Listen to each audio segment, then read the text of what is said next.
escaping with ET. Oh, while I am escaping with ET. G'day and welcome to the show. Well, this week I'm up at beautiful Keppel Bay Marina in North Queensland. Now, what an amazing place. Boats galore and the perfect spot if you love your boating. And I love my fishing as well, so there's some great reef systems off the front. We're about to embark on a 2-day sea journey up the coast and I can't wait. There's powerful pelagic action all around the Keppel Islands, like this thumping Northern Blue Tuna. Lovely fish. I get into Queensland Barra from my Hobie kayak. Ooh, he's trying to cough it right here at the boat. My Keppel mate Graham and I get into feisty Fingermark brim. Oh, a nice Fingermark. And out on the reefs, we get action that's super-sized. Oh, well done, hey? Big cod.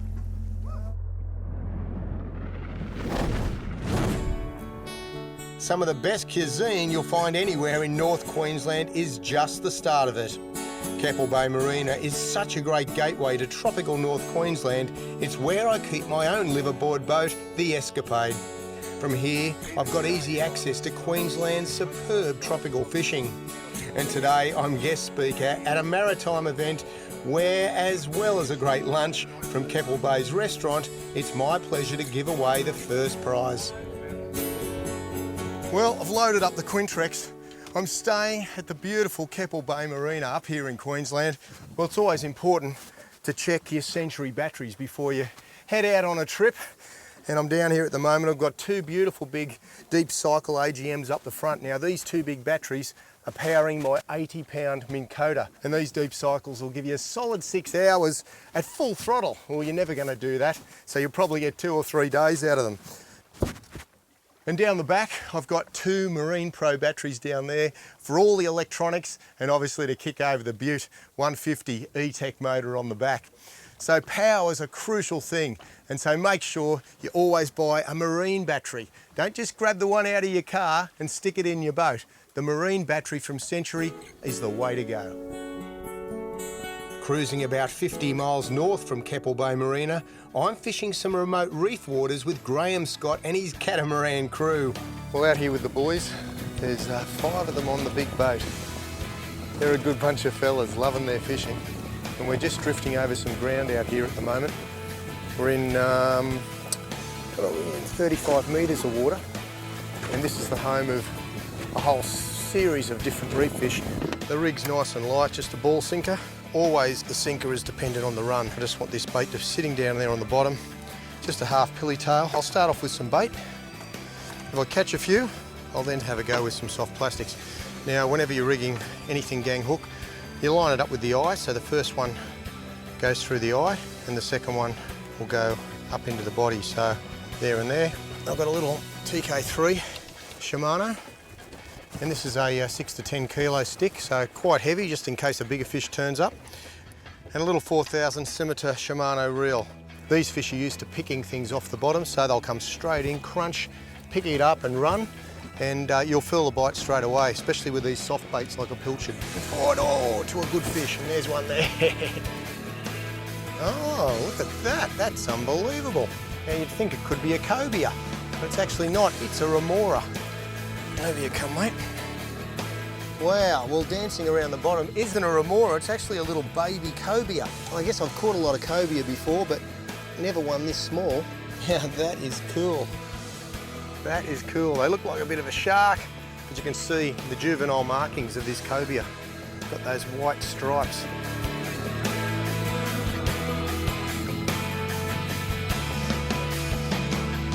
Oh, there are some big ones around.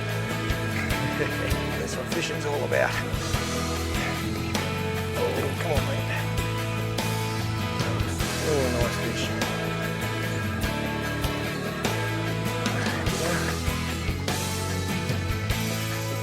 Tea leaf. Tea leaf, well done. There we go. Pretty fish. Yeah, those markings around the eyes are just amazing, and the real red throat you can see down in there. And that is one of the real prolific sort of reef fish. All right, we'll let this bloke go.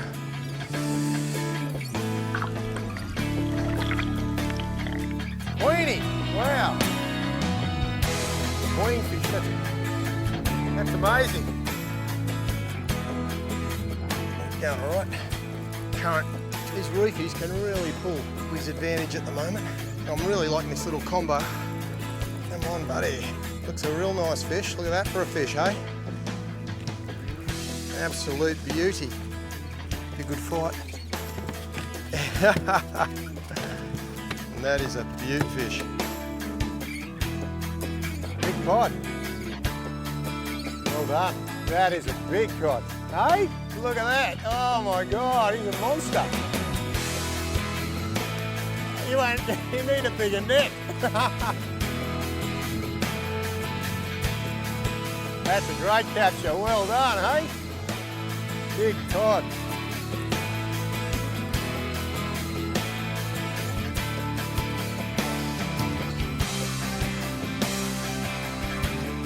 And with that great day of cruising and fishing behind us, we settled down for the night aboard the spacious Cat in the uninhabited beauty of Port Clinton in Shoalwater Bay.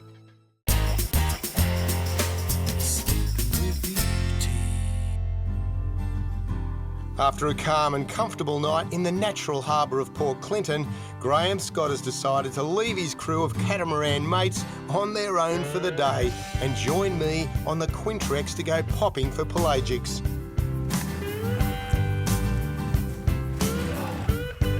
I'm happy. I'll just battle it here. It's not a big fish.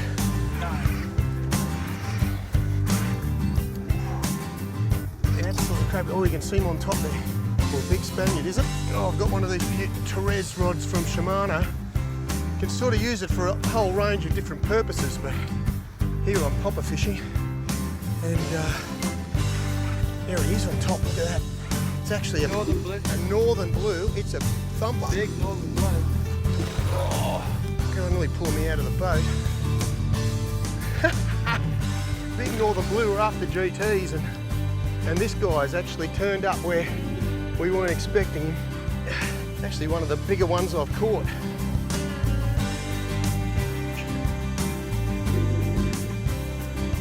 Beautiful.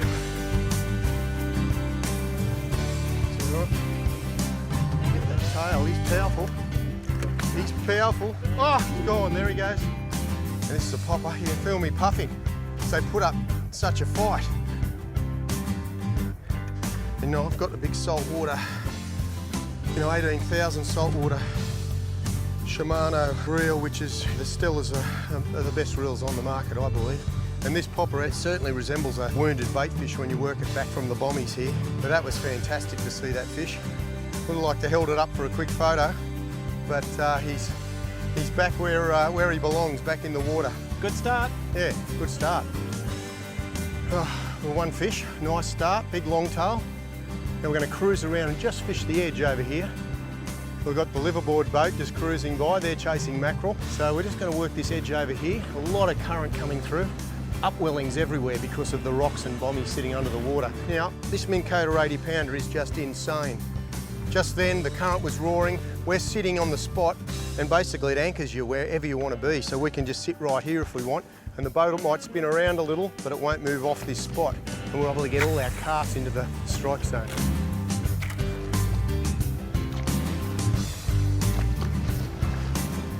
As you can see, we're very close to the rocks.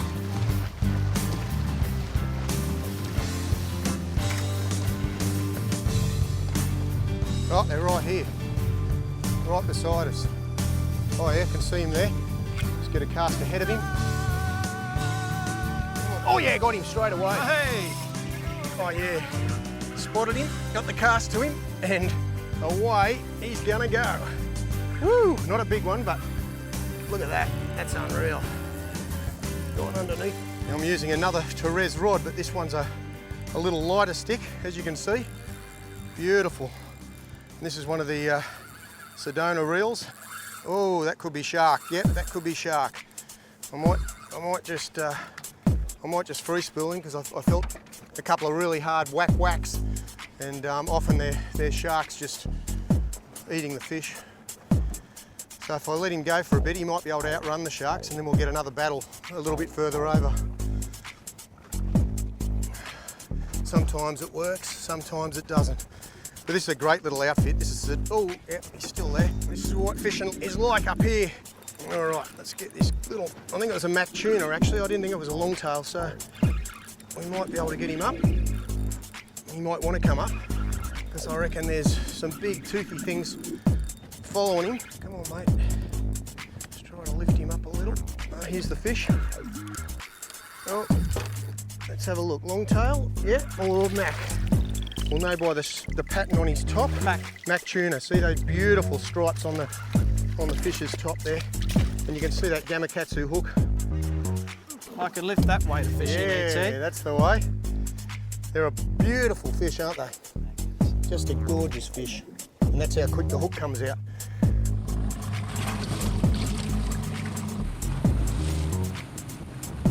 Well, there's a massive big reef system just beside me here.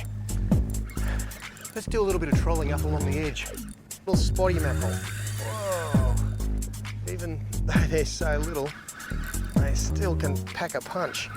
He's on the chrome lure, which is good because they've got razor sharp teeth. And as long as that hook, that nice gamakatsu, and the gilly's chrome, he just stays there, he's stuck. He's stuck. He's not going to chomp through our line. Oh, there goes. He's thrown it out himself. Oh, they are a really good lure. You've got the gamakatsu just swinging there at the back. I don't think he's a monster, but he was certainly very eager. All right, got some colour there now. Oh my God, look at that. It's a Mac tuna hooked in the side. He's obviously come up for a swipe, and then he really charged off, but... So this torpedo got hooked in the side, and unfortunately, because of the heavy load, he's passed away, but he's going to come into good use as we want to do some bottom fishing out wide with some baits pretty soon. So he'll make a beautiful cut bait.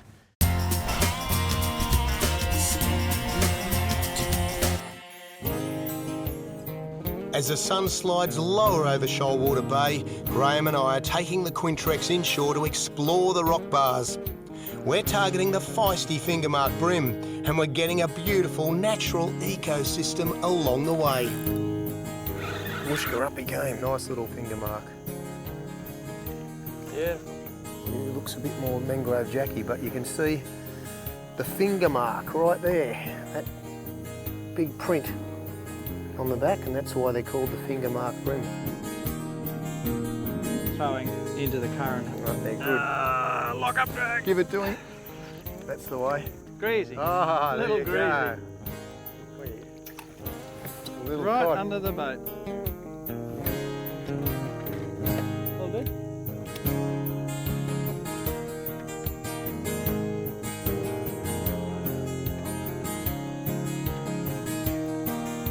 Some cod in this place. Oh! Right under the boat. I'm going to have to go heavier. I'm getting busted. Gulf. It's way down his throat. Aha, here we go.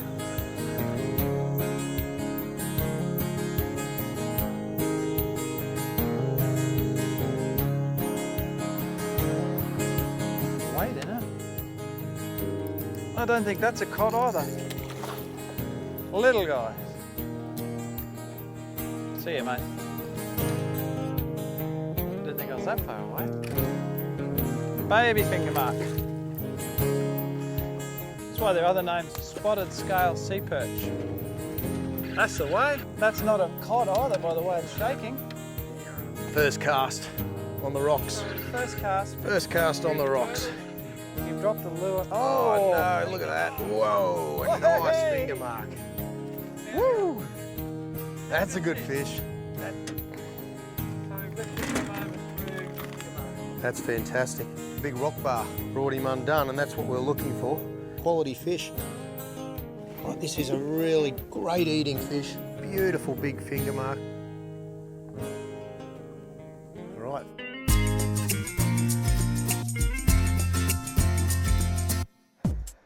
Sustainability of the foods we eat is a hot topic these days, and one place you'll often see a sustainable food chain in action is the hustle and bustle of your local fish market.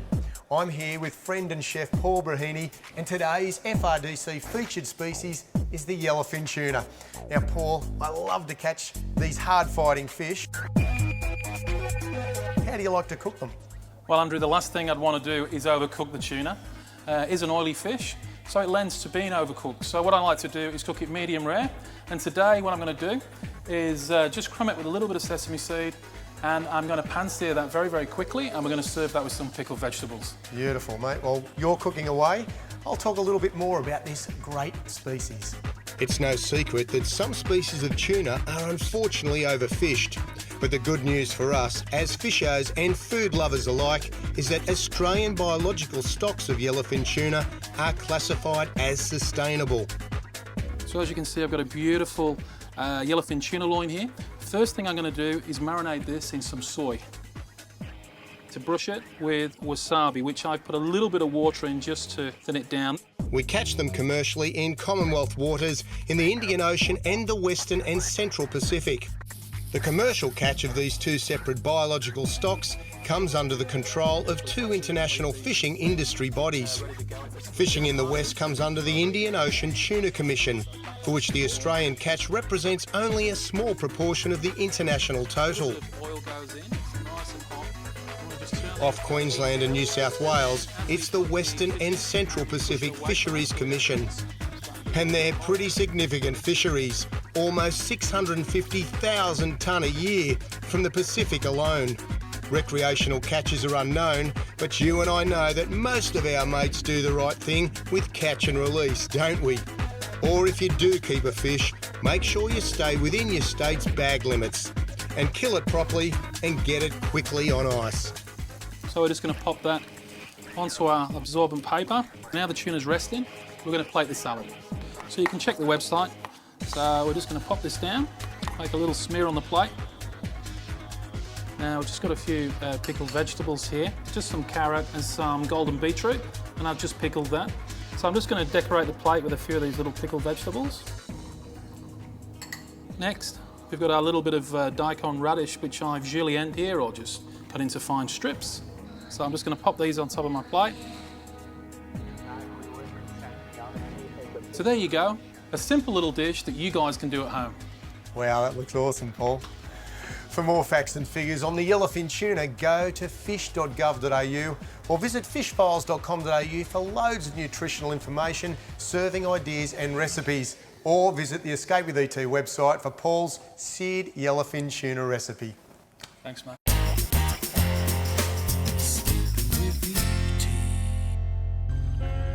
Pedalling for a change of subtropical pace, I'm on the hunt for Barramundi aboard my Hobie Angler Pro. And it goes without saying that I've made the decision to wear a life jacket so I know my life is safe whatever might happen. All right, yes. Not quite sure what it is. It hit pretty hard. Oh, there it is. It's a little barra. Oh, beautiful. Oh, he's just munched my classic lure. Ooh, he's trying to cough it right here at the boat. Oh! He's not even a legal size, but he crushed this little classic lure. Just casting into the snags along the edge. Got a little tiny classic lure on. And I'm glad those hooks stuck. Have a bit of a look at him, and then we'll let him go. Come on, round this way, buddy. And that's the thing up in these waterways. The barra grow to over a metre, actually about 10 times the size. When they come racing into the snags, if you haven't got heavy duty line on the end, well, you're going to lose him pretty quick. Well, there we go. Put him down for a sec, he had a little kick, and he's gone.